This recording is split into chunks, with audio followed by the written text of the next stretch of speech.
At ito, magluluto na naman tayo ng ating pang-ulam at good for 1 week. Magluluto tayo ng chicken manok at saka po pork mamoy. Dahil nakakapagod kasi magluto kung araw-araw. Kaya kung magluto po ako 1 kilong manok at kalahating kilong pork mamoy. Bali itong ang pork mamoy ay ititinola natin dahil may excuse me po, may papayang binigay sa akin ng may-ari dito ng bahay. Nung binuksan ko, kala ko hinug na, medyo maniba, kaya isasama na lang po natin sa pork mamoy ang gagawin nga po natin na tinola na paulit-ulit. Dahil pagkaluto nga po na to, pinoportion ko lang po para pagka dating ko, hugot na lang ako ng hugot at irirehit na lang natin. Kumbaga, pangatbat, heto giniyak na nga natin yung papaya at hinugasan ko na nga po para mailaga na po yung pork mamoy. Pagkatapos yan, kukuha nga po ako dito ng spring onion sa tanim po na ilalahok natin sa nilaga o sa tinolang pork mamoy. At eto nga bell pepper ko malaki na, kaya kinuha ko na po, hinarvest ko na, ilalagay ko nga po doon sa lulutuin natin na chicken manok na curry na lalagyan kong ginger ali coke po. At kukuha na rin po ako dito ng dahon ng malunggay. Syempre, tinola nga halos ako nga lang po ang naubos ng mga dahon ng malunggay dito. Dahil ala naman pong nakuha, kundi ako lang at me. Di wow.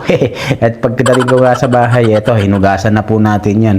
At saka po lulutuin na natin. At naglagay na tayo ng sibuyas, tsaka yung spring onion na ilalagay sa ating chicken manok. At eto, mekos-mekos lang po natin. At nilagyan ko po ng garlic parehas yung nilaga. At saka po itong chicken manok ng garlic at onion. At saka po itong konting onion powder. Dahil nga po wala akong mga press dito. Dahil mahal po yung mga press na pampalasa. At nilagyan ko na rin po chili powder at saka kilikili powder. Ng curry powder. Dahil nga po, curry nga At pagkalagay natin ng mga konting pampalasa, mekos-mekos lang po ulit natin ng konti. At saka po natin ilalagay yung pinaka pampalasa niya, yung ginger ali coke. At saka po nilagyan ko na rin ng pepper at saka sabaw na 1 tabo. At saka natin mekos-mekos yan.